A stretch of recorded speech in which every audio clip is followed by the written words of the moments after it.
The Committee on House Administration will come to order. I note that a quorum is present. Without objection, the chair is authorized to declare a recess at any time. Today, the Committee on House Administration will consider critical legislation to require voter ID in federal elections, prevent members of Congress from using insider information to profit from prediction markets, and addresses 21st century challenges facing the legislative branch. The first bill for consideration is H.R. 9368, the Voter ID Act. American elections must be free, fair, and secure. Voter ID provides a common sense solution to restoring confidence in our elections. And it's a pretty simple concept. You must show a photo ID to vote. The bill ensures that the cost of an ID is not a barrier to vote. States can have HAVA dollars to provide free IDs to those who need them. And the bill allows provisional voting if someone forgets their ID when they go to the polls. These policies are common sense, and in fact, 23 states already require a valid photo ID to vote.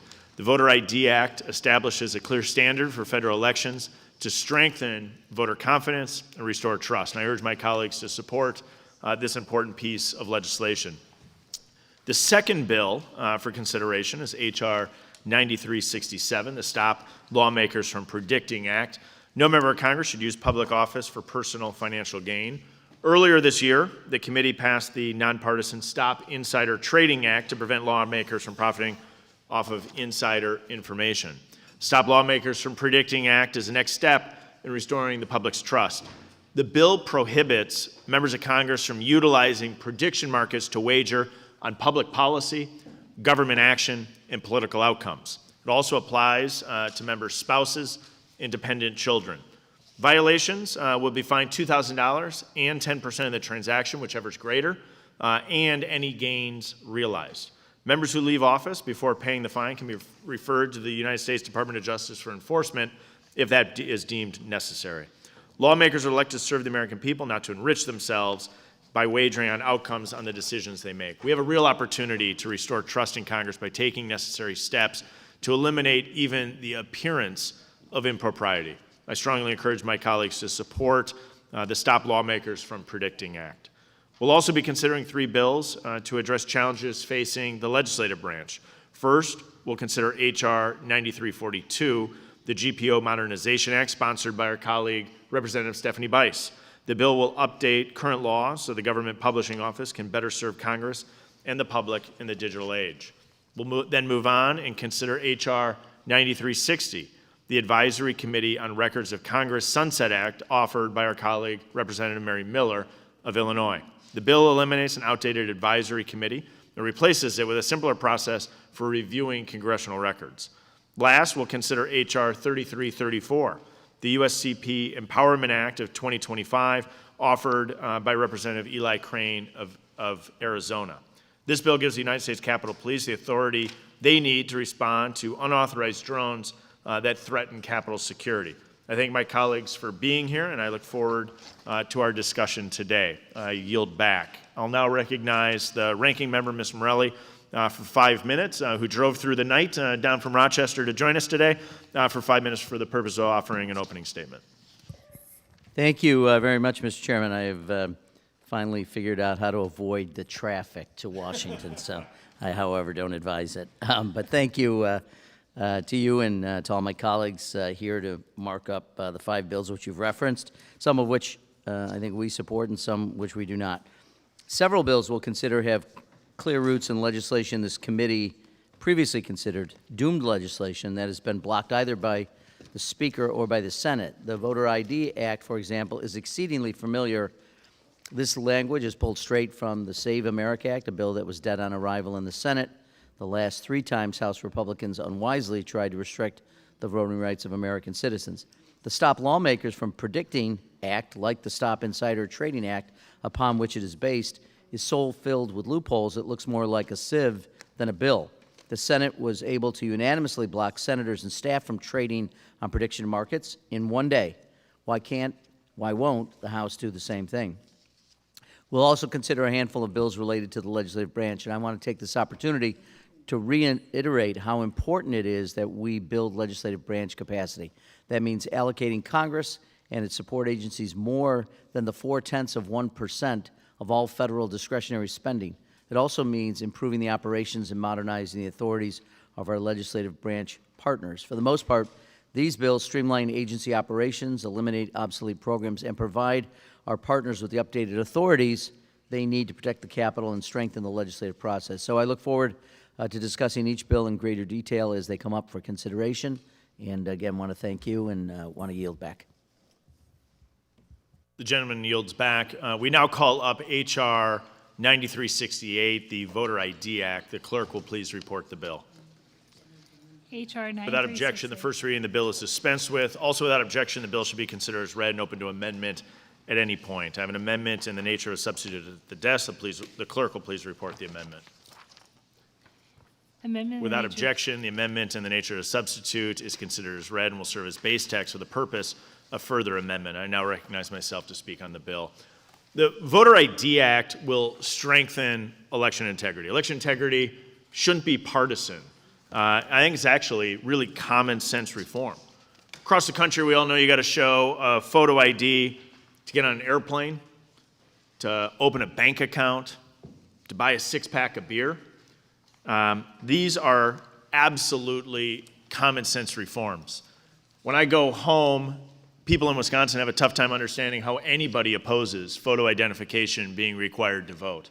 And I remember it was noted by the ranking member that we've had these discussions broadly on election integrity in this committee before. We've had debates on the House floor. And I've always reflect back at a time where there was a robust debate on the House floor, in particular about photo identification, me arguing the need for photo identification, a Democratic colleague on the House floor arguing against it. And it was the day we flew back home, landed, drove home on my way to Janesville, and I stopped and bought a six-pack of beer.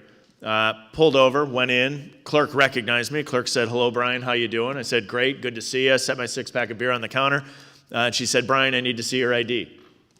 Standard, opened up my wallet, pulled out my ID, handed it to the clerk. The clerk looked at my ID, confirmed I was 21, which I obviously am, bought the beer, and walked out. And I was thinking to myself, it is absolutely nuts that we protect our beer more than our ballots in jurisdictions across this country.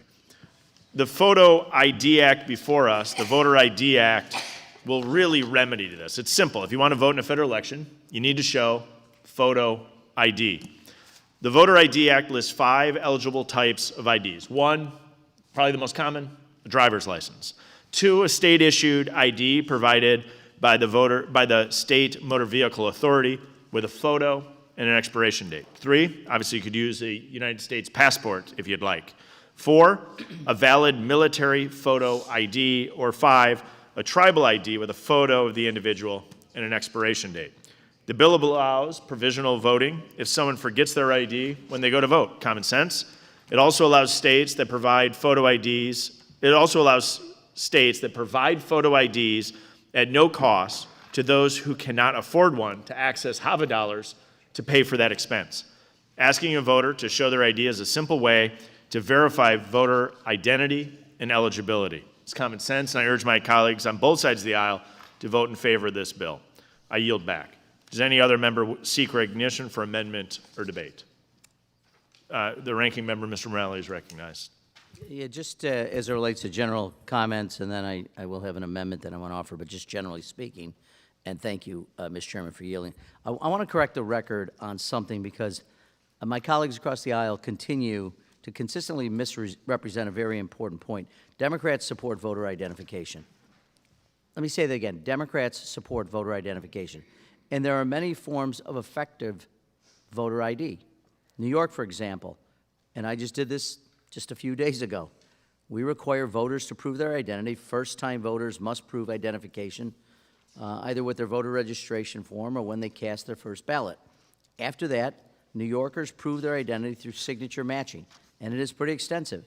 And if you have a signature that doesn't match, you are called to account, and you have to explain why. It could be a medical condition. You could have Parkinson's disease. You could have other things that would affect your signature. But the system is secure, and the system works. I've never seen anyone in New York, neighbors or otherwise, complain about the voter ID system that we have, and I've never heard anyone complain that someone voted erroneously because of it. The bill we're considering today would end this secure voter identification system in New York and in Arizona and many other states. The bill not only bars signature verification, even if you would assume you're going to have photo ID, it bars many, many other forms of secure, reliable voter ID used across the country by millions of Americans. H.R. 9368, for example, would ban young people from using student IDs, even though people under the age of 30 lack driver's licenses at twice the rate of other adults. That's right, student ID would fit within none of the limited number of IDs this bill would allow. Neither would a hunting license or a fishing license or a firearm license, for that matter. Americans across the political spectrum agree on this simple point.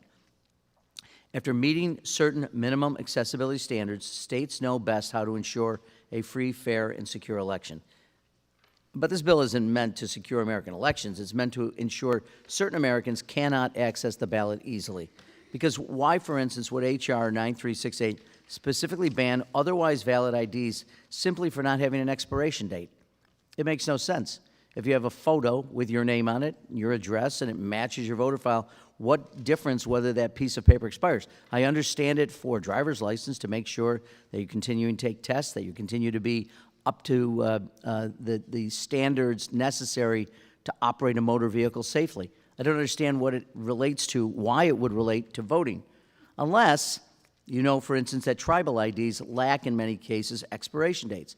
And so Native Americans will have a difficult time because the ID they typically have doesn't have an expiration date at all. Why would you exclude student IDs, even though they're issued by state universities, if they did not want young people to be precluded from exercising their rights? Certainly, currently, only 8 states that require photo ID to vote do not accept student IDs. And in 6 of those, students may cast a provisional ballot that will be counted even if the student never presents one of the specified photo IDs in their state law. The bill would, therefore, disenfranchise the students of 48 states that right now can cast valid ballots using their student IDs. The bill is a targeted attack on young people's rights to vote. But that's not all. Why would Republicans include the onerous provision to force voters to include copies of their photo ID with their mail-in ballots, a provision so dubious the Republican Lieutenant Governor of Utah noted this bill could, quote, and this is a quote, violate our constitutional rights to a secret ballot if they didn't want to burden the millions of Americans who vote by mail. It's obvious. That's been a pattern. They don't want people mailing in ballots, even though in the western part of this country, Oregon, Washington, Colorado, California, Arizona, the vast majority of people cast their votes by mail. Now, in contrast to this extremely restrictive bill, House Democrats have long championed legislation that includes a strong voter ID provision, the Freedom to Vote Act. The Freedom to Vote Act sets uniform national standards for voter ID laws. It gives flexibility to states to choose which voter IDs to require. And it ensures that voters can utilize, but are not limited to, a broad range of acceptable identifying documents, such as a driver's license or other state-issued ID, an employee identification card, a student ID, a military ID, a gun license, a hunting or fishing license, and other forms of identification to vote. The broad range is actually modeled off West Virginia's standards for identification.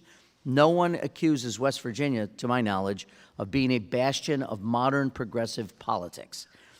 The Freedom to Vote Act also provides alternatives for voters who do not have an ID to prove their identity, because studies show that as many as 11% of eligible voters do not have a government-issued photo ID. The percentage is higher for seniors, students, people of color, people with disabilities, and low-income voters.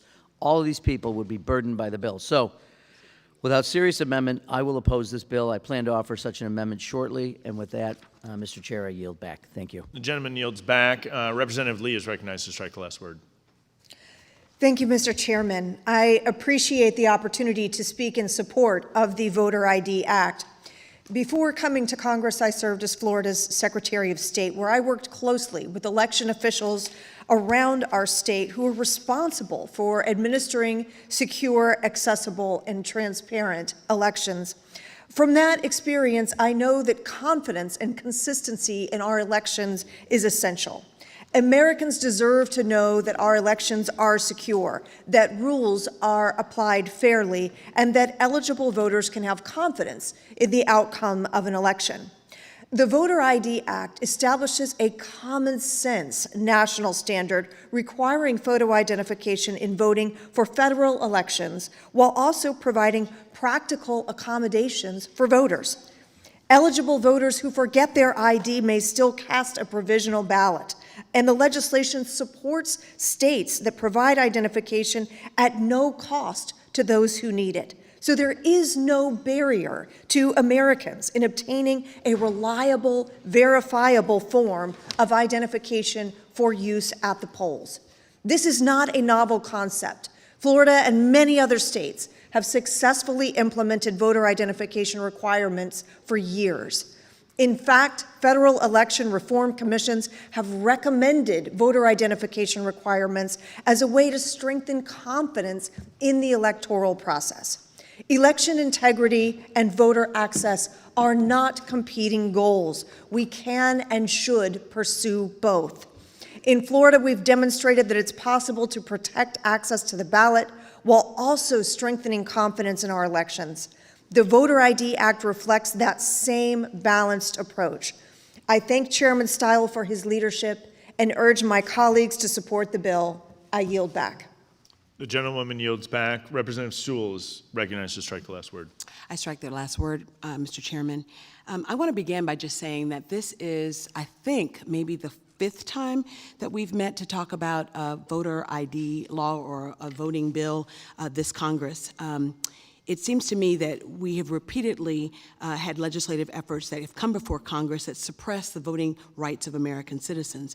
First, we saw the SAVE Act, then we saw the Save America Act, and after that, I think it was the MEGA Act, and today we're considering a bill described as a voter ID legislation, but it would make it harder for Americans to make their voices heard at the polls. We all agree, and I just want to reiterate something that the ranking member said.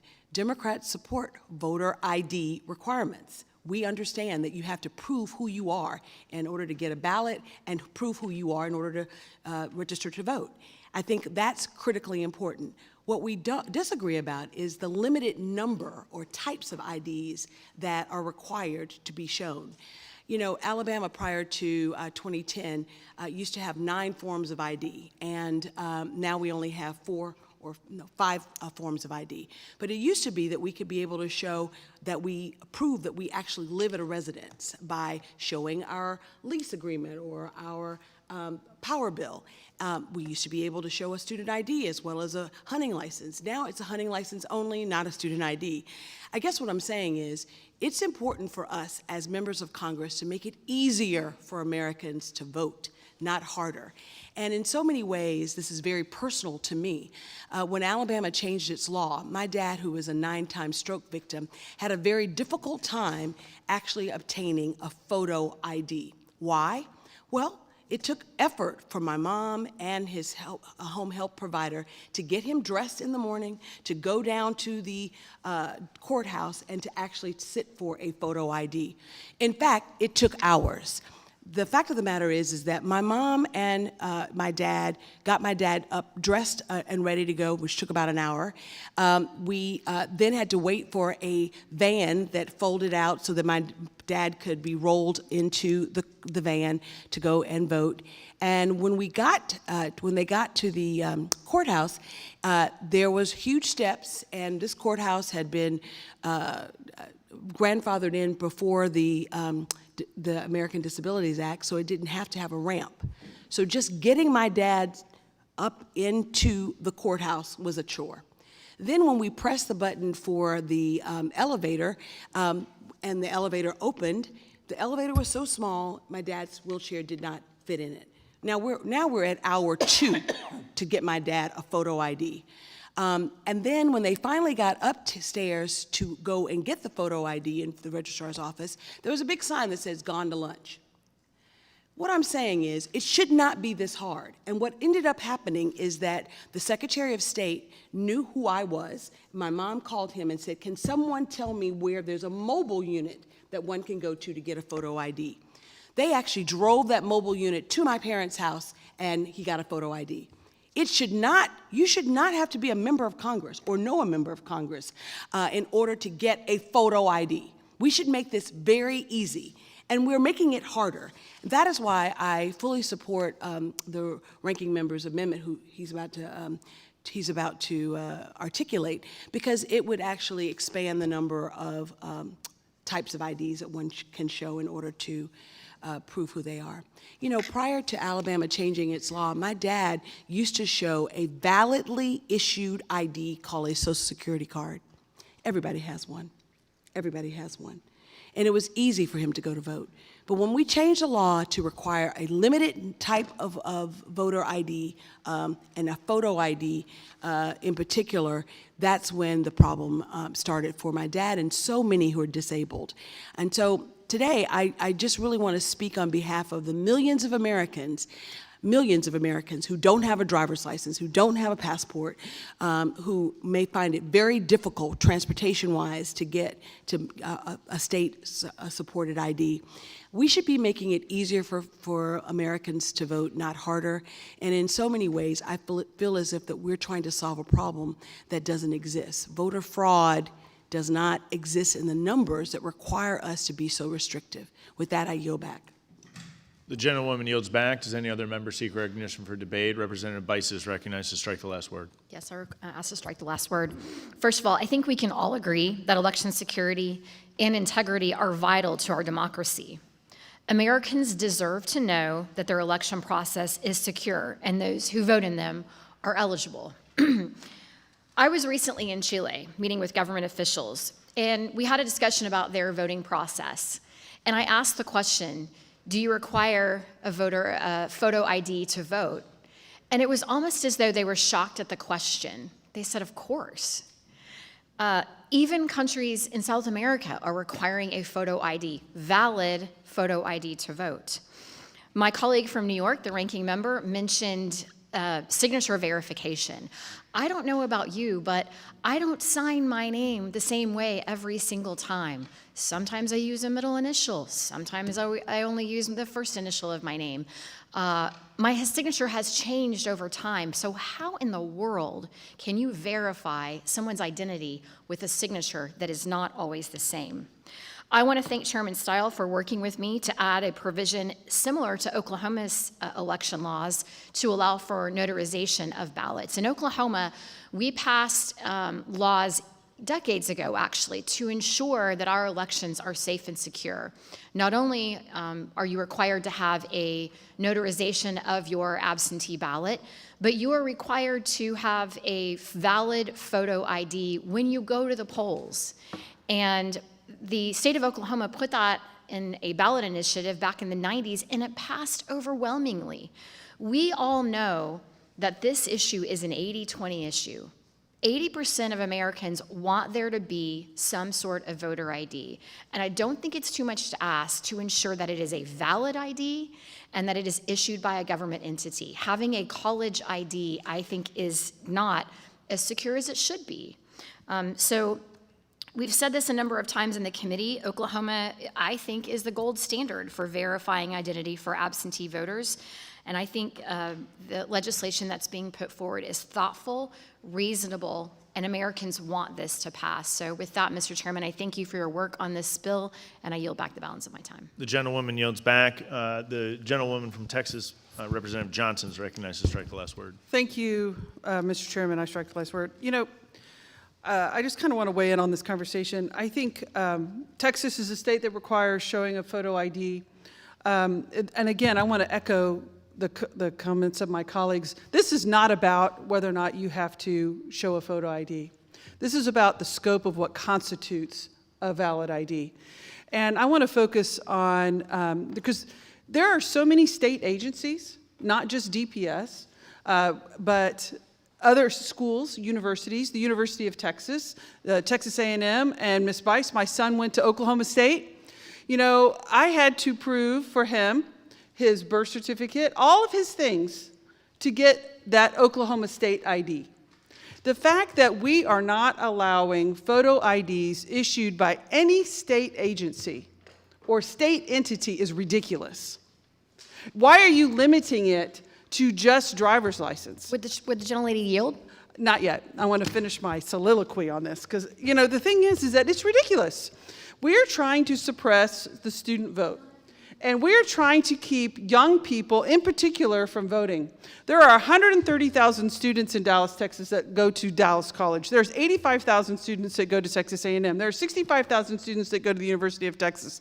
Each one of those entities goes through a detailed analysis to verify that those students are who, in fact, they are when they admit them, when they go through the student loan process, when they go through the whole process of being a student at that academic university.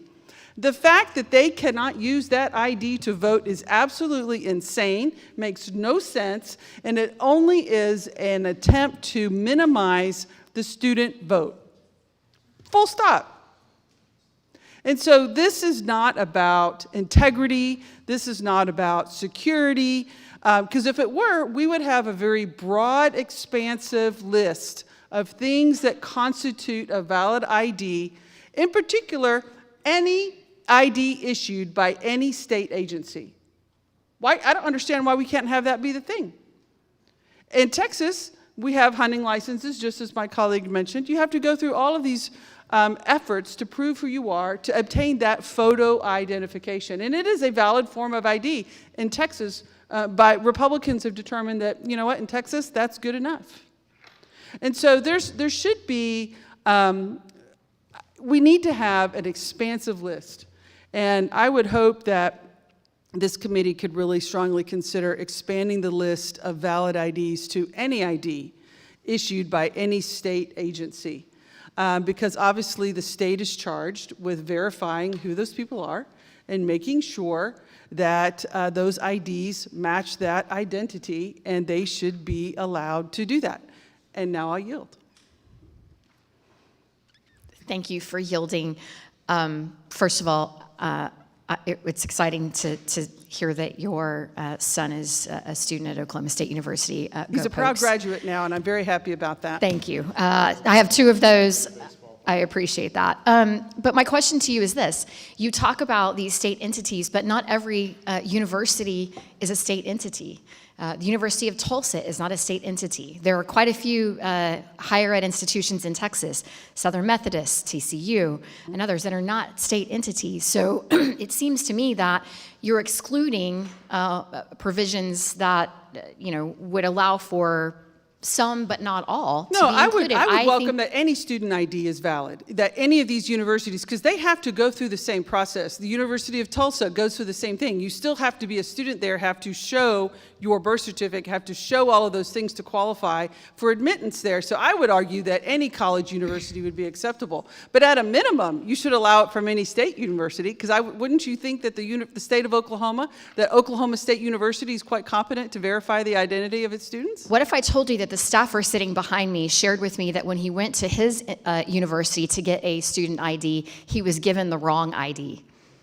Well, I'm sure that think- mistakes happen. I think but the point that doesn't is minimize the fact that the hundreds of thousands of students in Texas and in Oklahoma and in states all across the country have gone through these processes to verify who they are, to be able to be admitted to these universities. And we should allow those student IDs to serve as a valid form of identification for who that person is at the ballot box. Because otherwise, we are keeping hundreds of thousands of students from the opportunity to exercise their constitutional right to vote. And I think that's a huge problem with this bill. And I'm out of time. And with that, thank you to my colleague for yielding. The gentlewoman's time has expired. She yields back. Is there further amendment or debate? The gentleman from New York has an amendment at the desk. Has an amendment. We'll pause while the amendment is distributed.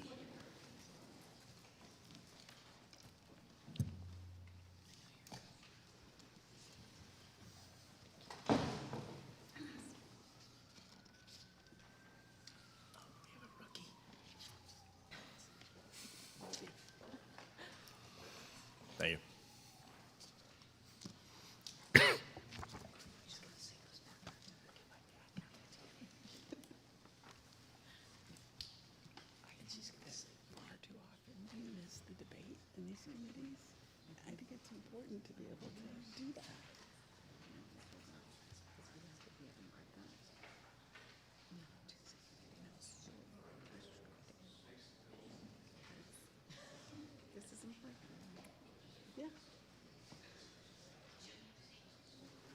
what it's supposed to be.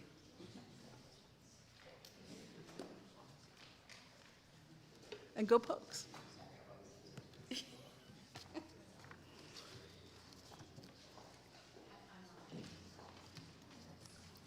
The clerk will report the amendment. Amendment in the Without nature of- objection, the amendment is considered as read. The gentleman from New York, the gentlewoman from Florida reserves a point of order. The gentleman from New York is recognized on this amendment. Thank you, Mr. Chair. I'm sort of, just as a general observation of what's going on, the GOP now apparently stands for good on paperwork, because it requires Americans to do so much more paperwork than they used to. If you're a SNAP beneficiary, someone who needs nutrition assistance, you now have to fill out certifications and paperwork and, just to continue to have the benefit of nutrition support. Or if you're a Medicaid recipient, so-called able-bodied, you're not going to have to go through all kinds of things just to continue to get health care in this country, even though it used to be exclusively a question of whether or not you were impoverished and didn't have income and resources to get health care. And now around voting. And honestly, when it comes to voting, it's built on this preposterous premise. The premise being that elections are no longer secure, and it's preposterous because they are. It's preposterous because there's this theory often promoted at the highest levels of the party by the president and his allies that people who aren't eligible to vote are actually voting, which is absurd. There's no evidence of it at all, that voter fraud is rampant. I will just say from my personal experience, which I'm sure everyone here has shared, where you are doing everything you can to get voters out to the polls, right? We now do digital ads, we do television ads, we do text messages, we do phone calls, we knock on doors. We do everything we can to get the eligible voters to come to vote, and it's a struggle. Turnout in some cases is so low. But there's this theory which has gained traction that somehow we're going to ignore all those people who are actually eligible, but we're now going to spend all of our time, and do spend all of our time, trying to get people who are not eligible, who face severe penalties for even attempting it, are going to vote. It is preposterous. There's no evidence, and yet we're going to add more paperwork requirements. We're going to do anything we can to just continue this falsehood, continue this theory and this argument that there is something amiss with American elections, all because someone cannot accept, someone who should be a big boy, someone who should be able to take wins and losses, can't accept losing a single election in 2020. And their whole party has been turned upside down because of it. But anyway, that's just my editorializing on the amendment. I do want to say again, Democrats support voter identification. We don't want people who aren't eligible to vote. And we don't do anything to try to encourage it, despite everything that the president or his allies may say. As I mentioned in my previous comments, House Democrats' Freedom to Vote Act contains a strong, accessible voter ID provision. So in the spirit of finding bipartisan consensus, my dear friend from Oklahoma talked about bipartisan consensus. I'm going to offer an amendment because bipartisanship was once common in the realm of election administration, before the leader of one party wagered that denying the results of an election liberated him from its consequences, from its results. All you have to do is attack it, attack its credibility, and you can absolve yourself of losing an election. Anyway, I offer an amendment to ensure that American elections remain free, fair, secure, and accessible to every eligible voter. I'm proud to co-offer this amendment alongside my friend Congresswoman Sewell, the ranking member of the committee's subcommittee on elections. It would expand H.R. 9368's forms of acceptable voter ID. It borrows from the common sense list of eligible voter identification in the Freedom to Vote Act, including student IDs, gun licenses, and concealed carry permits. But we want to find common ground here. So in good faith, an offer of bipartisan, this amendment would also adopt portions of the bill under consideration today. Committee Democrats feel that the grant program in Section 3, for example, makes good sense.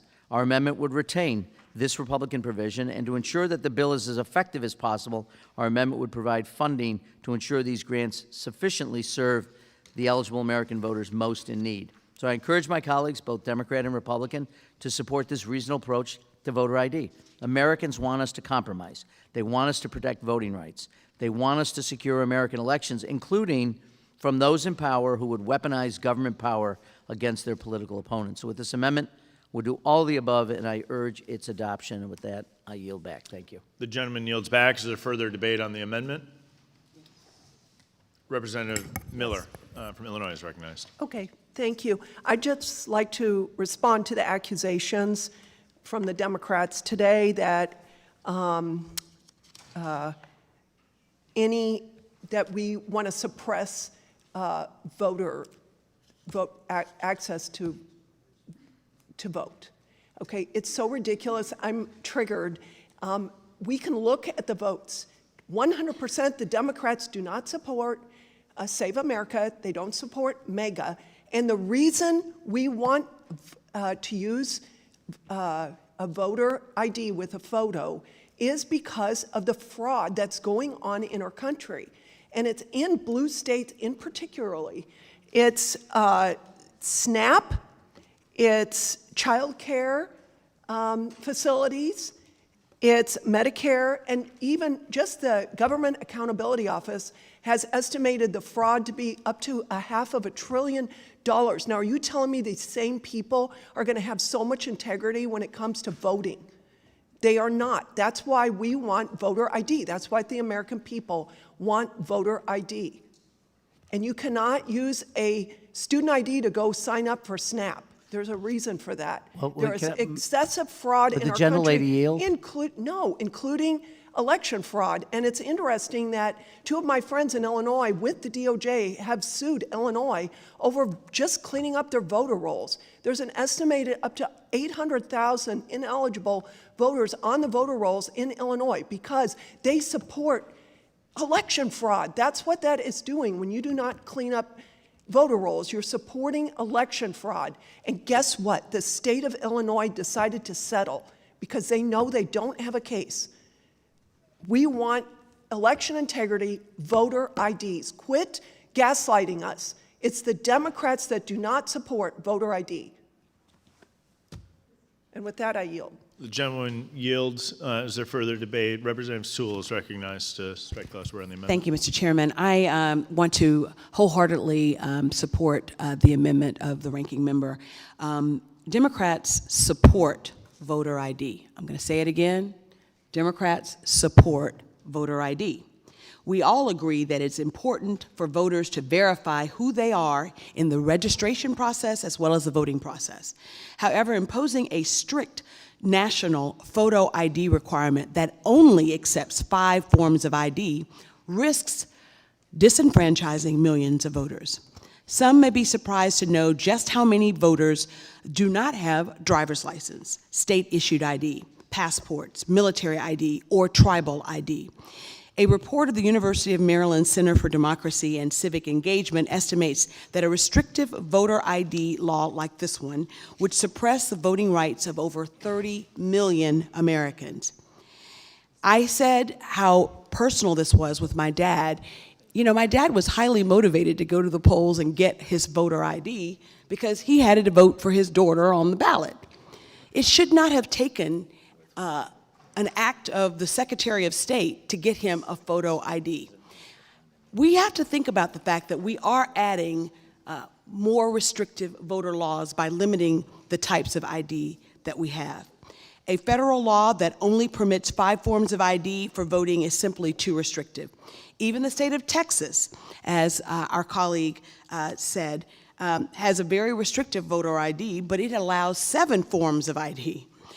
So I think it's really important that we acknowledge that studies have shown and demonstrated that the extensive voter ID restrictions do disproportionately affect Black and brown Americans, citizens with disabilities, the elderly, and working class voters are all disproportionately impacted by these restrictive photo ID laws.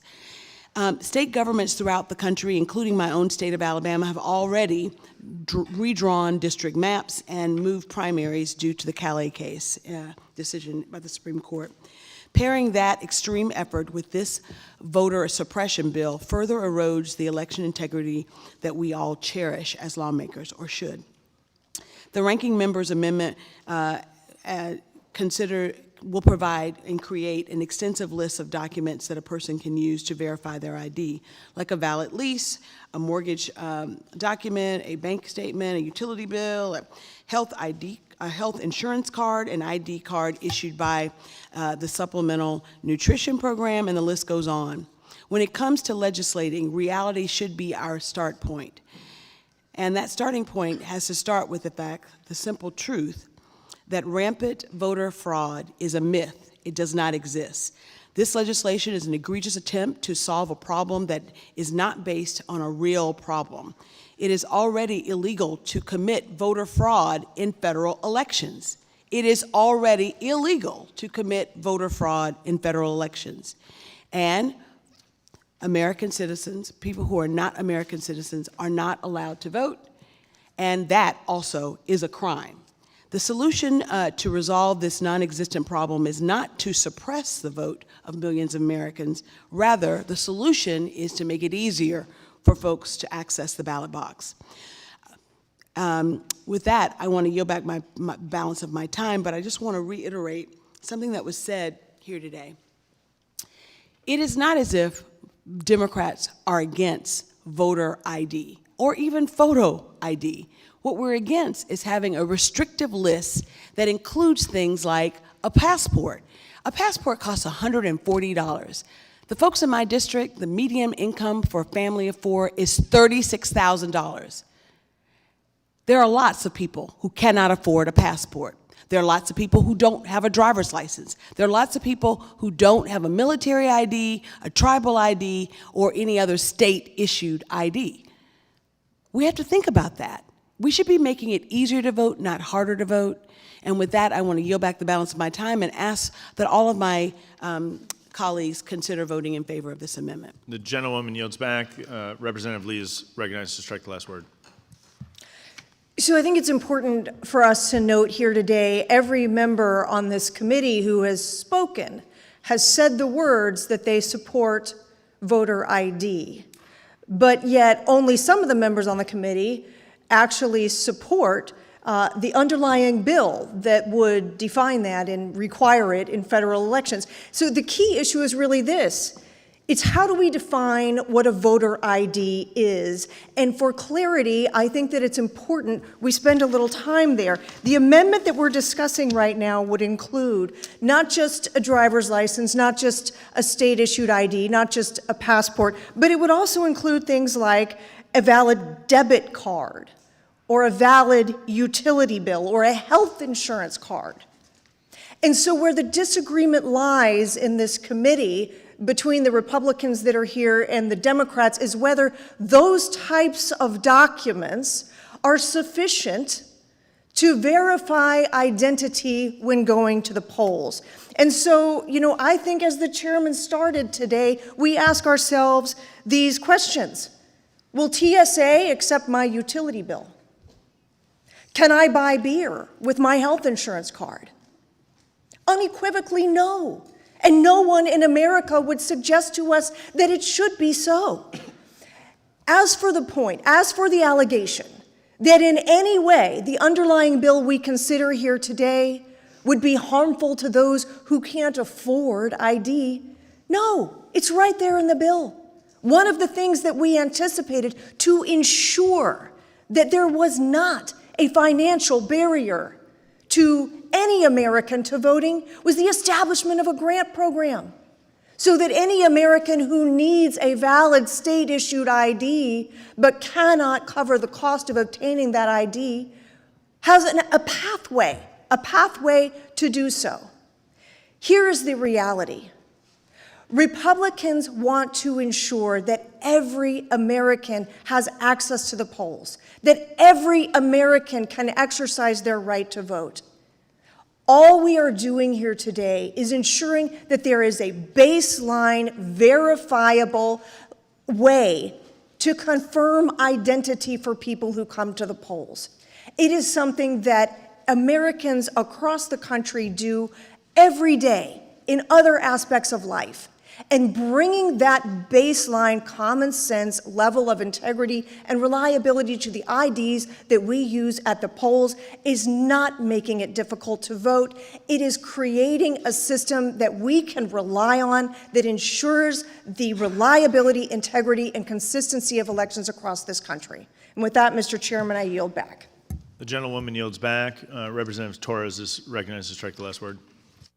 Thank you, Chairman. I fully support the amendment offered by Ranking Member Morelli. And just want to, once again, be very clear about what is happening in this committee with the Republican effort to cancel your vote as American citizens. They only want the people who agree with their ill-conceived policies of hate, of continuing foreign wars, of continuing to spread violence in our community, one American against the other. That does not make us safe. That makes us incredibly selfish. They know that American citizens are eyes wide open. The cost of living has gone up, our health care has gone up, the cost of fuel has gone up. Everything that they run on has failed miserably. So here they are. They want to block your vote because they are scared of losing their job. And you know what my opinion is that they should lose their job. Chairman, you came to Los Angeles because you were also spreading rumors that in California, we were changing people's ballots and changing votes. And instead, what you found and what you said to Fox News during that interview that I actually posted on my social media page was that you found an incredibly slow process of ballot verification, because when people's signature change and California checks every signature, and if it doesn't match, we make every attempt to reach out to that voter to ensure that they are the person who actually voted. Check the facts, voters. Check the facts, Americans. See who's on your side.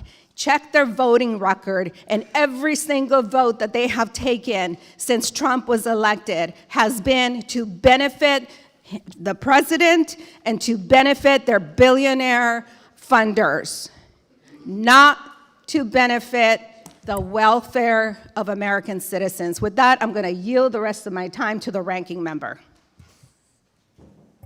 Thank you to Ms. Torres. I just want to note, and I appreciate my colleague from Florida, but when she was Secretary of State, in Florida, you could use to vote student ID, ID from a retirement center or neighborhood association, public assistance identification, a firearm license, or even an employee ID card from any government agency in order to cast a ballot, including you could also use a debit or credit card. When you were Secretary of State, that's what you allowed. But somehow it's no longer good enough for the people of this country. In Georgia, you can use a driver's license, even if it's expired. Expiration didn't matter in Georgia.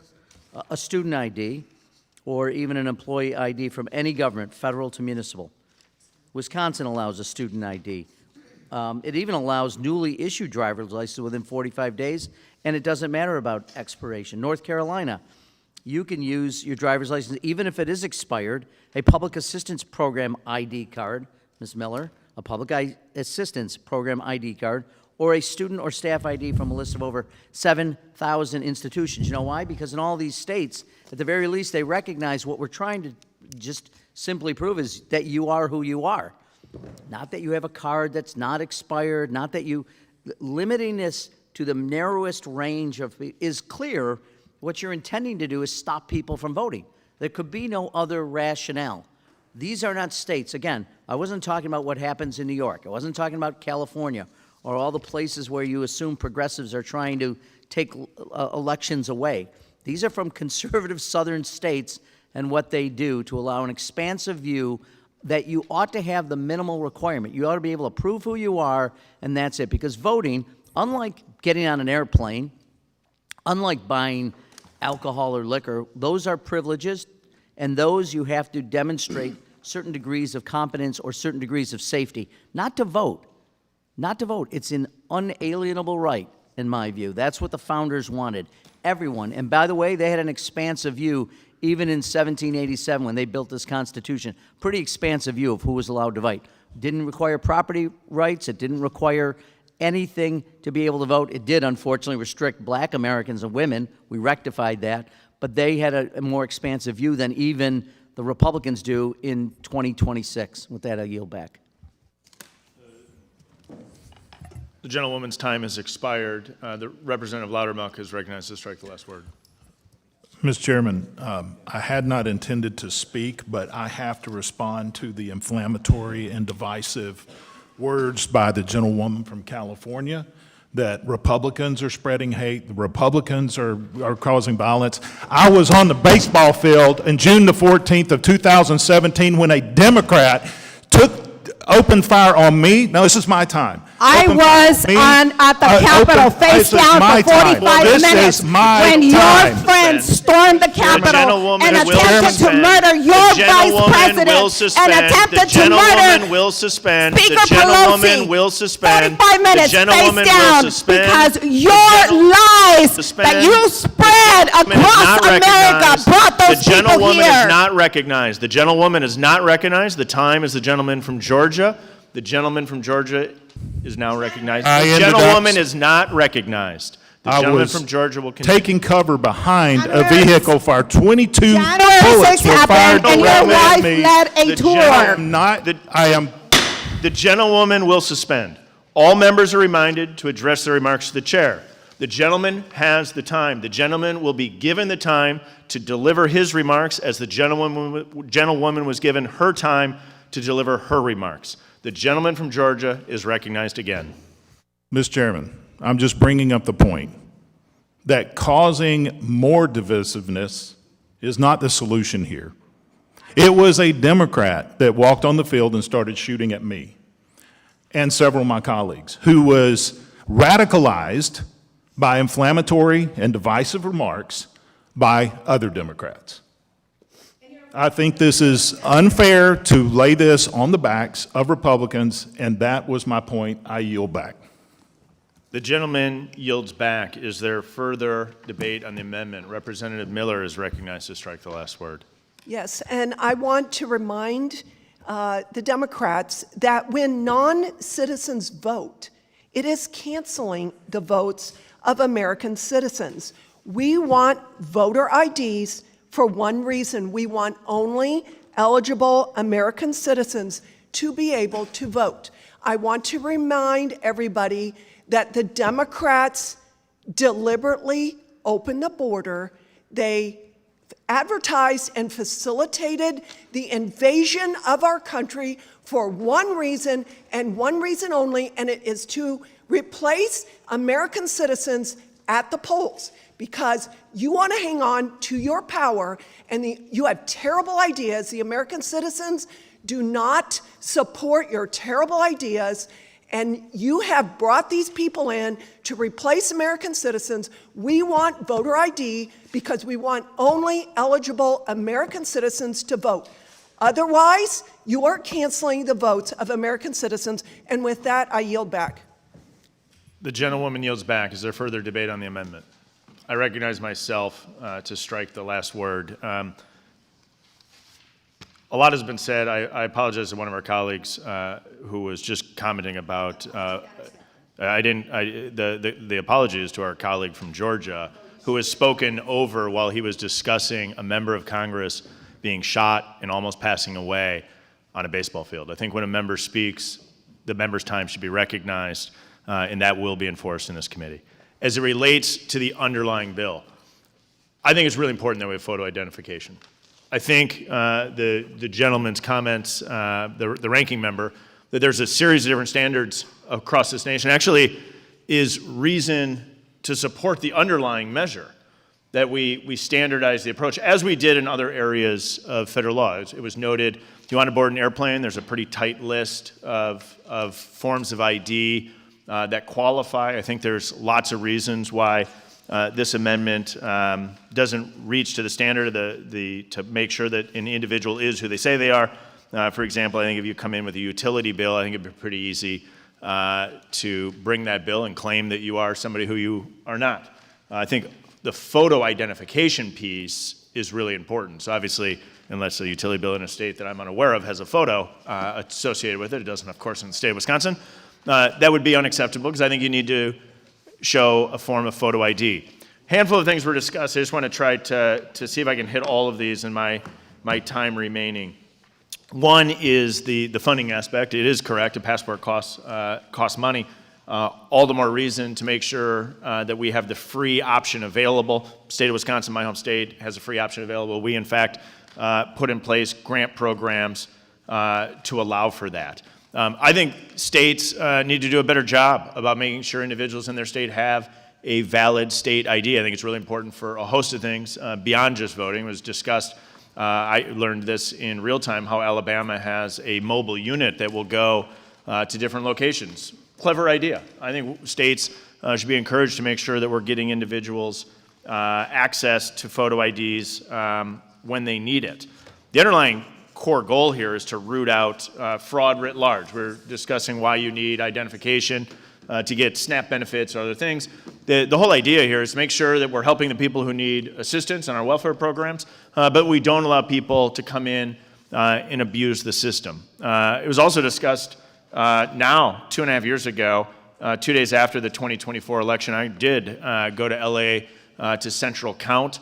I think my interview, as noted, was accurate. I think you posted it, a member here posted it on their own social media because the interview I gave was accurate. And I think most Americans are shocked as to how California runs their elections. There's a lot of problems with how California runs their elections. If you care about building up Americans' confidence in our elections, to me, in that visit was really about one key principle. It's not the discussion today, but that is a simple principle that the ballot should arrive by the time the polls close. If you're a fan of watching sports, it's really nice when there's a whistle that indicates the end of the game. You tally up the points. Whoever has the most points wins the game. I think it instills confidence. It'd be really tough if you said the football game ended. By the way, there might be a few more touchdowns coming in over the next couple of weeks. Even if that was legal in the rules and everybody bought into it, boy, that doesn't really instill confidence as to how the game was played. You just say, just blow the whistle, that's when the game's over, we all know, we'll tally it up. I think that's where our elections, that was actually the point of my visit. During that visit, it's actually pretty shocking how California does signature verification. That is a whole separate matter. I think there's massive opportunities with California's election law. We've held a hearing on it. At its core, I think there's a basic premise. We want to make sure the individuals who go to vote are who they say they are. The easiest and best way to do that is through a government-issued photo identification. We laid out 5 ways an individual could have that. Very straightforward, very simplistic. And I think there is a huge opportunity here to benefit from that. If we pull in additional language, this is not in this bill today, but additional language from the MEGA Act, I think the real solution here is to further update the Real ID language such that your identification issued by the state, the Real ID standard, says citizen or non-citizen. The state of North Dakota already requires that on their state-issued ID. So if you're in the state of North Dakota, you go and you get your Real ID. It actually indicates citizen or non-citizen. They then have a photo identification requirement when an individual goes to the polls, and you get a twofer in the state of North Dakota. You get confirmation that the individual who is voting is a United States citizen, followed by the fact that the person who goes to the polls is who they say they are. I think that's actually a really straightforward way to accomplish our goal of making sure that it's only U.S. citizens voting and the person is who they say they are.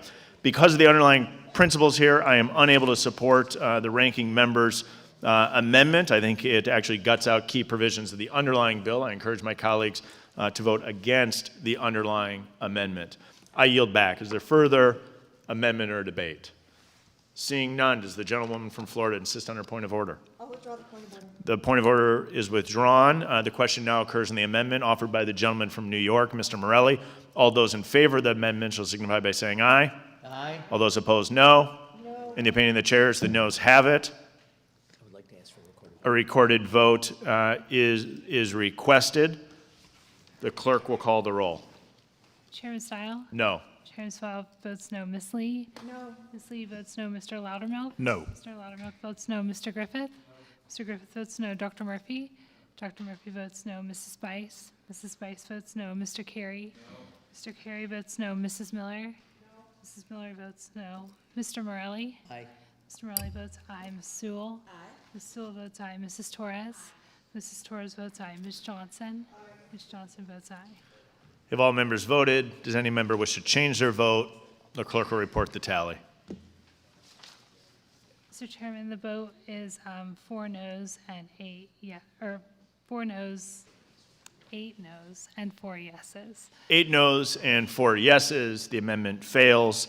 Is there further amendment or debate on the underlying bill? Seeing none, all those in favor of, let me pull out the bill number for us just so we get this on the record. The question now occurs on H.R. 9368. All those, we're in the ANS. I apologize. We got going earlier today. And so I'm flipping my pages here. There being no further amendment in nature of substitute, all those in favor signify by saying aye. Aye. All those opposed, no. Depending on the chair, the ayes have it, and the amendment is adopted. The question now occurs on ordering H.R. 9368 as amended, reported favorably to the House. All those in favor signify by saying aye. Aye. All those opposed, no. No. In the opinion of the chairs, the ayes have it, and the motion to report is agreed to. Mr. Chairman, I request a recorded vote. A roll call vote has been requested in stereo. The clerk will please call the roll. Chairman Steil? Aye. Chairman Steil votes aye. Ms. Lee? Aye. Ms. Lee votes aye. Mr. Loudermilk? Mr. Loudermilk votes aye. Mr. Griffith? Mr. Griffith votes aye. Dr. Murphy? Dr. Murphy votes aye. Mrs. Bice? Mrs. Bice votes aye. Mr. Carey? Yes. Mr. Carey votes aye. Mrs. Miller? Mrs. Miller votes aye. Mr. Morelli? No. Mr. Morelli votes no. Ms. Sewell? No. Ms. Sewell votes no. Mrs. Torres? Ms. Torres votes no. Ms. Johnson? Ms. Johnson votes no. Have all members voted? Does any member wish to change their vote? The clerk will report the tally. Mr. Chairman, for this vote, there are 8 ayes and 4 noes. A majority having voted in favor of H.R. 9368 as amended, the bill is reported favorably to the House. Without objection, a motion to reconsider is laid upon the table. I now call up H.R. 9367, the Stop Lawmakers from Predicting Act. The clerk will please report the bill. H.R. 9367. Without objection, the first reading of the bill is dispensed with. Also, without objection, the bill shall be considered as read and open to amendment at any point. I have an amendment in the nature of a substitute at the desk. Clerk will please report the amendment. Amendment in the nature of Without objection, the amendment in the nature of substitute is considered as read and will serve as base text for the purpose of further amendment. I recognize myself for 5 minutes to speak on the bill. Members of Congress should be writing public policy, not wagering on its outcome. I think we all agree on that principle. Under current law, lawmakers are not explicitly prohibited from using prediction markets. There's growing concerns that lawmakers could wager on the outcomes of decisions they make. Under the Stop Lawmakers from Predicting Act, members, their spouses, and their dependent children are prohibited from using prediction markets to wager on government policies, government action, and political outcomes, or any other event that comes to the attention of a covered individual as a result, directly or indirectly, of the service of a member of Congress. The bill ensures accountability and makes it crystal clear that members cannot participate in these 2 activities. 1, wagering on the results of elections as elected officials, and 2, wagering on government policy. The penalties associated with this bill are strict and mirror the Stop Insider Trading Act. It includes a fine of $2,000 or 10% of the covered transaction, whichever is greater, and the forfeiture of any net gain realized from the transaction. Additionally, if a member resigns or retires before paying the fine, the Supervising Ethics Office can refer them to the Department of Justice for enforcement. This legislation will clarify that no member of Congress can wager on insider information they may gain through their service. In January, this committee advanced the nonpartisan Stop Insider Trading Act, which prevents members of Congress from purchasing individual stocks. Now we have an opportunity to build on that important legislation and take this next step. I urge my colleagues to support the common sense legislation, and it's our opportunity to continue to earn back the trust of American families. Yield back. Does any other member seek recognition? The ranking member is recognized to strike the last word. Thank you, Chair. Strike the last word. I appreciate you gathering us together and considering solutions to what I consider to be a very, very important problem today. I support the policy goal of H.R. 9367, just as I do not buy or sell stock, don't hold individual stock, I do not participate in prediction markets. And that should be the norm for the entirety of the federal government. That includes our official and campaign staffs, our institutional partners. As a matter of principle, it should include the President, the Vice President, the Cabinet, the Justices of the Supreme Court. The behavior is too pernicious for a half measure. But even the mere appearance of self-dealing further erodes the already declining trust between the American people and this government. I take the trust that's put in me very, very seriously, as we all should. Before I get into details of the legislation, it's important that we talk about how urgent this problem is, particularly for those of us in the federal government. For those watching at home, blissfully unaware of what prediction markets are, I want to read some examples of currently available contracts to give you an idea of what we're talking about and what we're confronting. Here are some of the contracts that you can buy on the prediction markets. When will Trump's ballroom be completed? Which cities will the National Guard deploy to this year? Which bills will become law in 2026? Will Mike Johnson be ousted as Speaker before November 3rd? When will Congress regulate cryptocurrencies? Who will Donald Trump publicly insult by June 30th? I'm not making those up. Those are actually on the prediction markets right now. They may sound silly. They may sound benign on their face. But if you take a second to think about how easy it would be for someone, particularly a government official, to profit using information they've acquired through their work. More grotesquely, war has been uniquely profitable for some users. The market for wagers on the on-again, off-again war in Iran has already topped $2 billion. And for a president who changes his mind every 15 minutes or so on what the rationale for the war is, you can imagine how profitable this could be. $2 billion being wagered on the suffering and despair of real people as if this were betting on the World Cup. Since the start of the Iran war, billions of dollars of somehow perfectly timed bets have been placed on the price of oil, which is even more awe-inspiring given what a prolonged, chaotic mess this war has been. The examples are manifold, and this administration has exacerbated the problem. Look no further than the Trump family's personal involvement in the spread of prediction markets. Donald Trump Jr. is deeply involved in the industry's two biggest trading platforms as a paid advisor and a direct investor. Coincidentally, just days after they hired the president's son, Polymarket was allowed to resume operation in the United States following a 2-year ban by the Commodities Future Trading Commission. And in October of last year, the Trump Media and Technology Group shamelessly announced the launch of its own trading platform, Truth Predict. Truth Predict. The president's son also sits on that company's board. Surely nothing to see here. Divert your attention. Which brings me to the bill we're considering today. H.R. 9367 is not a single-chamber resolution for the purposes of self-policing this House. I would support that effort.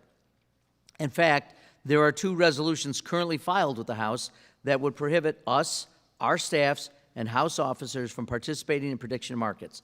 These resolutions have been awaiting floor consideration for months now. What's the holdup?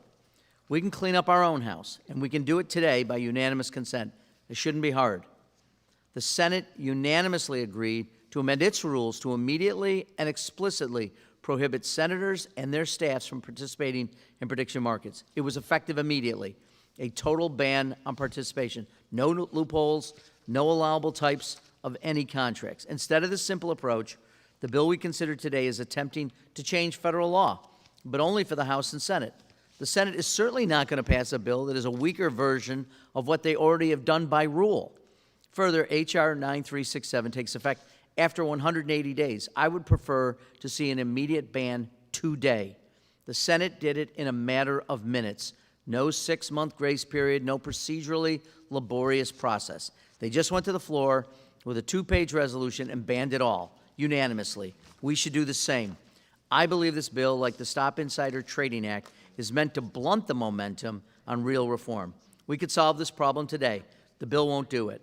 As such, I will oppose it and offer a more comprehensive policy as an amendment, and with that, I yield back. Gentleman yields back. Is there further debate on the amendment? Is there further amendment or debate on the amendment? The gentleman has an amendment at the desk. The clerk will distribute the amendment.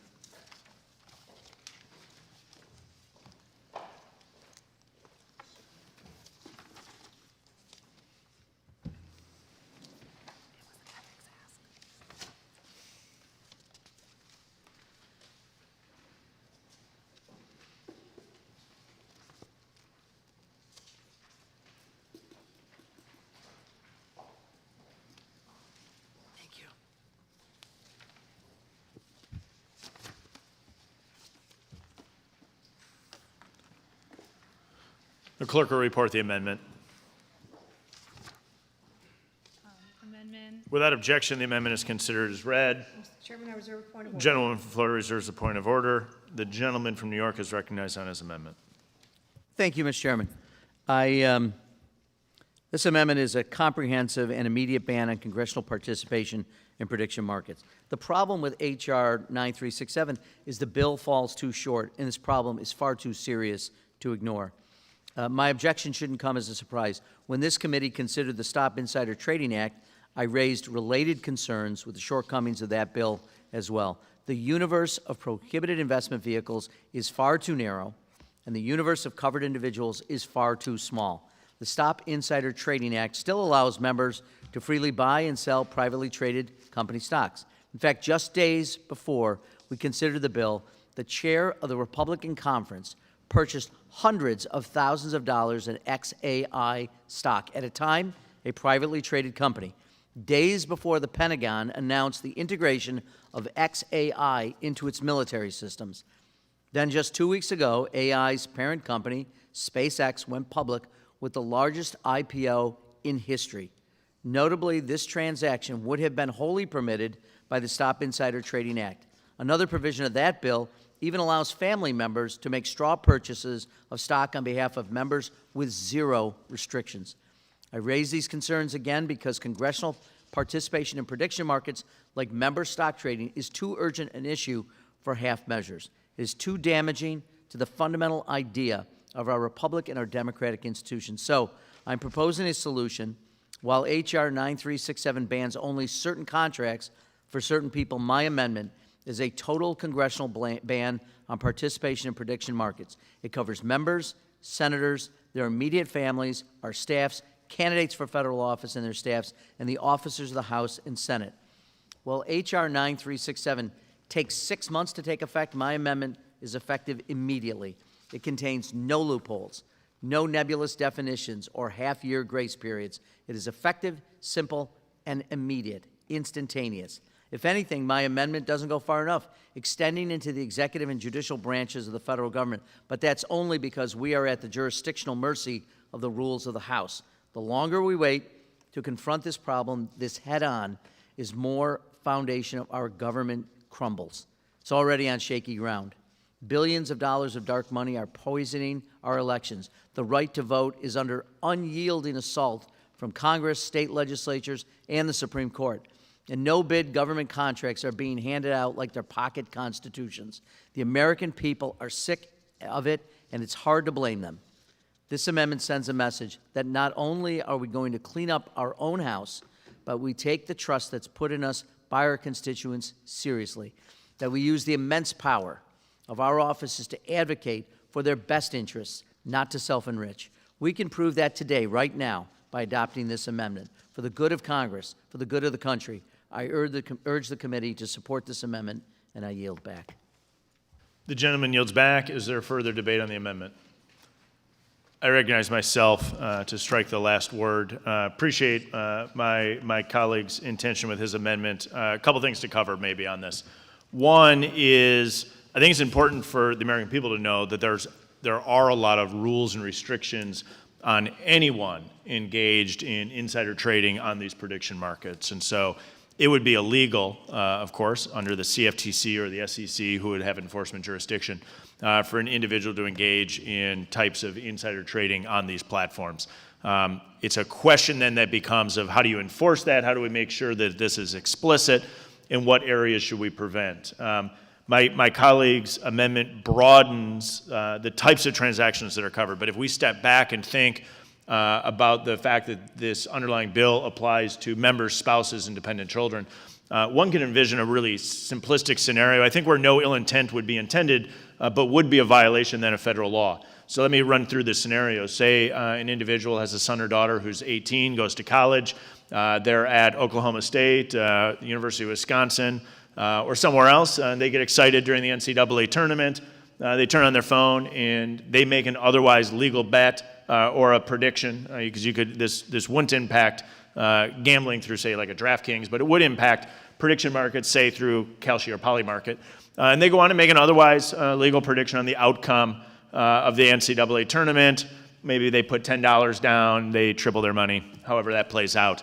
Under my colleague's amendment with the broad brush, their dependent child away at college would trigger a federal violation of the underlying member. I don't think that's really the intent we're after. Now, whether or not individuals should be engaged in prediction markets or online gambling, that is a contentious debate across the country, and I'm not looking to enter into that, at least not today. But I don't think that's actually the intention of what is offered, but I think that's what the legislative text of this amendment is offered actually does. What I'm trying to do in my underlying amendment is actually narrow this down to two key areas that I think we should just even remove the appearance of impropriety from. One is public policy, and it was noted by my colleague, a couple areas where individuals could make, where an individual could go online and make a prediction on public policy. I think it's pretty clear we don't want members in that space. I think it would already be illegal under insider trading rules, maybe not. Let's just make it explicit and clear. Under the jurisdiction that this committee has, our legislation does that. The second is elections, in large part because we're all engaged in those. There was an election last night in New York, and for obvious reasons, we wouldn't want members engaging in predictions in that space. And many of these platforms, when you go on, actually, if you read the rules and regulations of those platforms, are actually outlawing that or banning it, maybe would be a better word, in the terms and conditions of these platforms. But I think it's actually a really good policy for us to make that explicit into the law. It actually couples with the Stop Insider Trading Act, bipartisan legislation that we've moved through this committee earlier this year, which we're hopeful will ultimately see floor action. I think it's a really important piece of legislation. And so the underlying bill is intended to couple with the Stop Insider Trading Act, not to be too broad that it picks up what I think most members would think is otherwise constitutionally acceptable or permissible behavior of family members maybe making a prediction on a sports event that they want to legally participate in just by the fact that they are a dependent adult child or a spouse of a member. I don't think that they should inherently be restricted on that. As we look to other government employees, I'm actually very open to working with the ranking member in that regard. This committee will lose jurisdiction as we look to all federal employees, but I'm very open to expanding the scope of covered individuals that play in. So I appreciate the intention of my colleague's amendment. I don't think it strikes exactly what we're after. I encourage my colleagues to vote no on the amendment and yes on the underlying amendment offered by myself. With that, I yield back. Is there further debate on the amendment? Representative Bice is recognized to strike the last word. Thank you, Mr. Chairman, and I just want to reiterate the point that you made. I actually agree that no member of Congress should be partaking in prediction markets. There's actually, in my office, part of our employee handbook prohibits staff from actually participating in these, particularly as it relates to political activity. So I agree, and I wouldn't be opposed to necessarily doing this sooner, but I do oppose the fact that, as the chairman said, a college-age student who may want to partake is prohibited, and/or there could be some sort of civil or criminal penalties that would go along with that, or affecting the member themselves, I think is problematic, and that's why I'll be opposing the amendment, but I appreciate the ranking member's consideration, and with that, I yield back. Representative Bice yields back. Is there further debate on the amendment?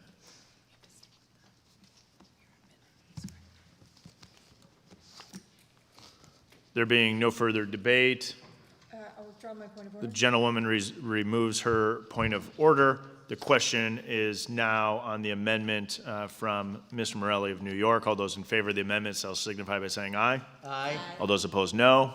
No. In the opinion of the chair is the noes have it. A recorded vote is requested. The clerk will call the roll. Chairman Steil? No. Chairman Steil votes no. Ms. Lee? No. Ms. Lee votes no. Mr. Loudermilk? No. Mr. Loudermilk votes no. Mr. Griffith? Dr. Murphy? Mrs. Bice? Mrs. Bice votes no. Mr. Carey? Mrs. Miller? Mrs. Miller votes no. Mr. Morelli? Yes. Mr. Morelli votes aye. Ms. Sewell? Yes. Ms. Sewell votes aye. Mrs. Torres? Yes. Mrs. Torres votes aye. Ms. Johnson? Ms. Johnson votes aye. Have all members voted? Does any member wish to change their vote? The clerk will report the tally. Mr. Chairman, there are 5 noes and 4 yeses. The amendment is not adopted. Is there further amendment or debate? There being no further amendment or debate, the question now occurs in the amendment in the nature of a substitute. All those in favor signify by saying aye. Aye. All those opposed, no. No. Opinion of the chair, the ayes have it. The amendment is adopted. The question now occurs on ordering H.R. 9367 is amended, reported favorably to the House. Those in favor signify by saying aye. Aye. Those opposed, no. No. In the opinion of the chair, the ayes have it. The motion to report is agreed to. A roll call vote is requested. The clerk will please call the roll. Chairman Steil? Aye. Chairman Steil votes aye. Ms. Lee? Aye. Ms. Lee votes aye. Mr. Loudermilk? Aye. Mr. Loudermilk votes aye. Mr. Griffith? Dr. Murphy? Mrs. Bice? Aye. Mrs. Bice votes aye. Mr. Carey? Mrs. Miller? Mrs. Miller votes aye. Mr. Morelli? No. Mr. Morelli votes no. Ms. Sewell? No. Ms. Sewell votes no. Mrs. Torres? No. Mrs. Torres votes no. Ms. Johnson? Ms. Johnson votes no. Have all members voted? Does any member wish to change their vote? The clerk will report the tally. Mr. Chairman, for this vote, there are 5 ayes and 4 noes. Majority having voted favorably of H.R.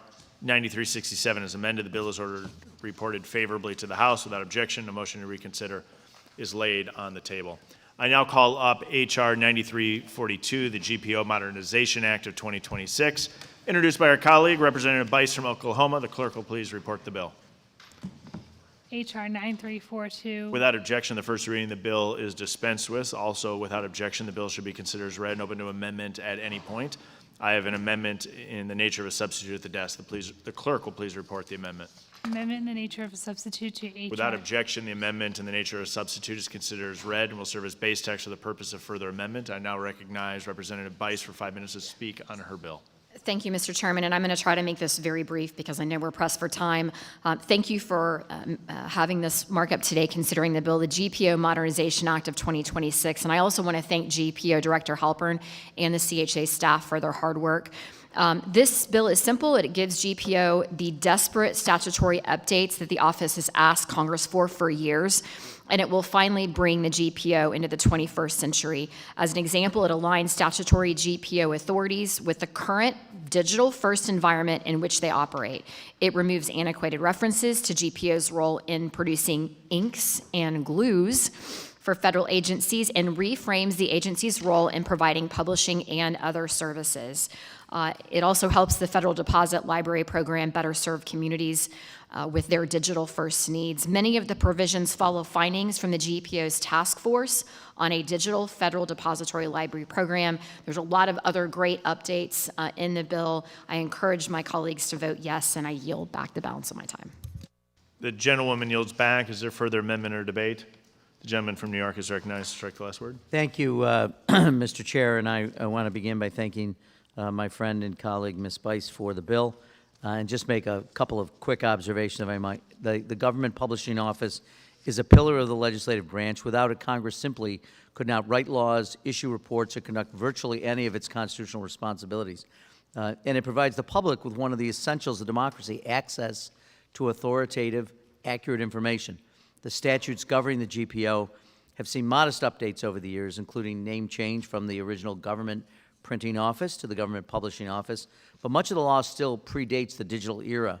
So the bill further modernizes those statutes, streamlines their operation, and provides public access to government information. I support these efforts, which will help strengthen GPO's capacity, and in turn, Congress is to do its work. Among other things, the bill updates the Federal Depository Library Program to more effectively provide free, equitable, and convenient public access to government information. It will allow depository libraries, because I'm going to get a plug-in for my local library, including the Rochester Public Library and the Rush Rees Library at the University of Rochester in my home district, to substitute digital copies of government documents for hard copies.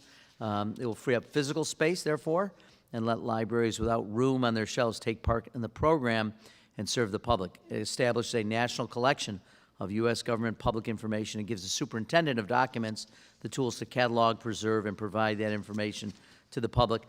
I would go through more because this is a good bill, and I really think this is important. So, and I want to be able to give credit to my friend. But I will say this. Thomas Jefferson once wrote that if a nation expects to be ignorant and free in a state of civilization, it expects what never was and never will be. So guarding against that begins with access to reliable public information, and I'm grateful to support this legislation, grateful for my friend, and urge my colleagues to do the same. I'll yield back.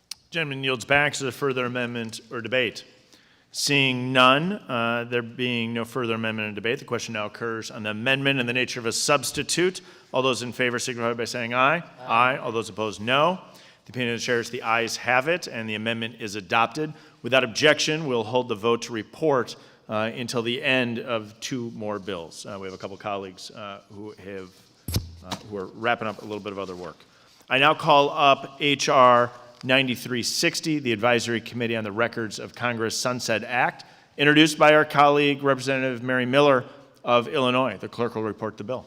Thank you, Chairman Steil. My bill, H.R. 9360. One moment. The clerk will please report the bill. We'll be to you in 1 second, but I love the energy. Clerk will please report the bill. H.R. 9360. Without objection, the first reading of the bill is dispensed with. Also, without objection, the bill shall be considered as read and open to amendment at any point. I have an amendment in the nature of a substitute at the desk. The clerk will please report the amendment. Amendment in the nature. Without objection, the amendment in the nature of a substitute is considered as read and will serve as base text for the purpose of further amendment. I now recognize the gentlewoman from Illinois, Representative Miller, for 5 minutes to speak on her bill. Thank you, Chairman. We have energy to wrap this hearing up. My bill, H.R. 9360, will sunset the Advisory Committee on the Records of Congress. This committee was created in the 90s to advise Congress and the National Archives on the management and retention of congressional records. Due to the change in technology and the operations of Congress over the last several decades, my bill would eliminate this now antiquated committee and instead permit the archivist, House Clerk, Secretary of the Senate, and Director of the Senate for Legislative Archives to meet once a year to review records. The bill requires the Center for Legislative Archives to publish an annual report on the management and preservation of records, keeping Congress and the National Archives updated on the Center's management practices. Sunsetting the Advisory Committee on the Records of Congress will save approximately $38,000 annually in operating costs without sacrificing the transparency of congressional records. As this advisory committee approaches its 36th year, stakeholders agree the committee accomplished its original mandate and has outlived its usefulness. I urge all my colleagues to support this bill, and I yield back. The gentlewoman yields back. Is there further debate or amendment? The gentleman from New York is recognized to strike the last word. Thank you, Mr. Chair. Just a brief word, and I thank the gentlelady for offering it. The Advisory Committee on the Records of Congress was created in 1990 to review and advise Congress and the National Archives on the management and preservation of congressional records. And the House Clerk, who's one of the leaders of the Advisory Committee, approached us, I believe, with this proposal because the committee accomplished its key goals and is no longer useful in addressing current challenges. And it's important to continue to update this and not have rules that are outdated. So, which makes sense. The ways we manage and preserve records have changed significantly over the last 3.5 decades, and sunsetting this committee will allow the resources dedicated to it to be used to improve contemporary archiving practices. So I want to urge my colleagues to support the bill, and with that, I will yield back. The gentleman yields back. Is there further amendment or debate? There being no further amendment or debate, the question now occurs on the amendment in the nature of a substitute. All those in favor signify by saying aye. Aye. Those opposed, no. In the opinion of the chairs, the ayes have it, and the amendment is adopted. Without objection, we'll hold the vote to report until the end. I now call up H.R. 3334, the USCP Empowerment Act of 2025, introduced by Representative Crane from Arizona. The clerk will report the bill. H.R. 333. Without objection, the first reading of the bill is dispensed with. Also, without objection, the bill shall be considered as read and open to amendment at any point. I have an amendment in the nature of a substitute at the desk. The clerk will please report the amendment. Amendment in the Without nature of objection, the substitute. amendment in the nature of a substitute is considered as read and will serve as base text for the purpose of further amendment. I now recognize myself for 5 minutes to speak on the bill. The United States Capitol Police are charged with protecting the safety of the Capitol complex for visitors, staff, and members alike. We're all aware drone usage over the years has grown rapidly, which is a new safety and security challenge around sensitive areas like the U.S. Capitol. As a result, U.S. Capitol Police has invested in technology and new capabilities to detect and disable unauthorized drones. However, there are gaps in regulatory authority that need updating to ensure the United States Capitol Police has explicit authority to respond to any emerging drone activity. I think we can all agree that the Capitol Police stands ready and able to address potential threats, but we must ensure that they have the tools they need without confusion. And so the bill authorizes the United States Capitol Police to research and evaluate Capitol Police's capabilities to respond to unauthorized drone activity, to ensure preparations are made for the next generation of drone technology. I just want to thank Representative Crane for his leadership and work on this issue to ensure that law enforcement officials like USCP have the tools they need to keep our public and Capitol safe. I think this is an important clarifying piece of legislation. I urge my colleagues to support the legislation. Do any other members seek recognition or debate? Representative Morelli is recognized to strike the last word.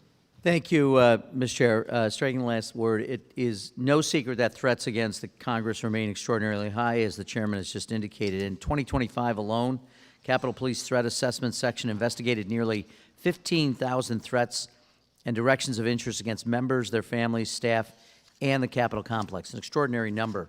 Unfortunately, the trend has not abated, and while post-January 6th reforms have significantly strengthened the security here on the campus, the threat environment continues to evolve, and our response must evolve with it. And H.R. 3334 would help address one such emerging threat, unmanned aircraft systems commonly known as drones. While the Capitol Police can and do identify and disable drones flown near the Capitol, the department lacks the clear statutory authority that other federal agencies possess. This bill expressly authorizes Capitol Police to detect, track, and when necessary, disable a drone that poses a threat to the Capitol campus and the people who are on it, and it allows Capitol Police to move easily and to coordinate with partner agencies like the Federal Aviation Administration. Advances in technology have made drones smaller, cheaper, and more capable than ever before. I work very closely with the sheriff in Monroe County, where Rochester is located, on drones and the public policies that relate to drone technology for other law enforcement agencies. And what was once niche technology is now widely available, and malign actors around the world have demonstrated how these systems can be used for surveillance, disruption, and even for attacks. And in fact, just a few weeks ago, the individual accused of plotting an attack on the White House event reportedly intended to employ drones as part of that attack. These threats are not hypothetical.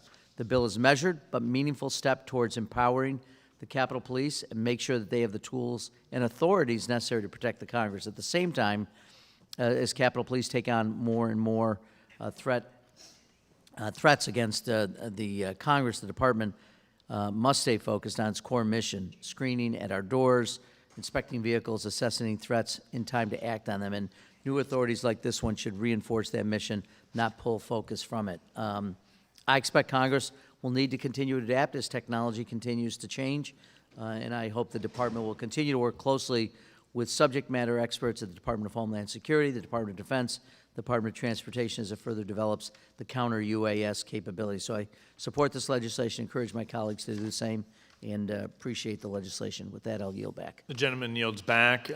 Representative Miller is recognized to strike the last word. Thank you, Chairman Steil. I strongly support the USCP Empowerment Act, which will help strengthen the security of our Capitol complex. I have a letter of support addressed to this committee from Representative Crane, the bill's sponsor, and I request unanimous consent to submit Representative Crane's letter into the record, as well as a U.S. Capitol Police document from 2016 detailing USCP's drone policy. Without objection. Thank you, Mr. Chairman, and I urge my colleagues to support this bill. And with that, I yield back. The gentleman yields back. Is there further debate or amendment? There being no further debate or amendment, the question now occurs on the amendment and the nature of a substitute. All those in favor signify by saying aye. All those opposed, no. All those in favor signify by saying aye. Aye. All those opposed, no. In the opinion of the chairs, the ayes have it, and the amendment is adopted. Without objection, we'll hold the vote to report until the end. It's now the end.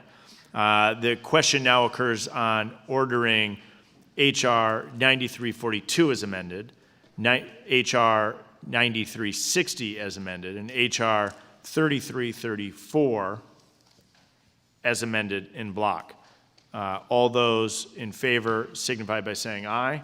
Aye. Those opposed, no. The opinion of the chair, the ayes have it, and the motion to report is agreed to. A roll call vote is requested.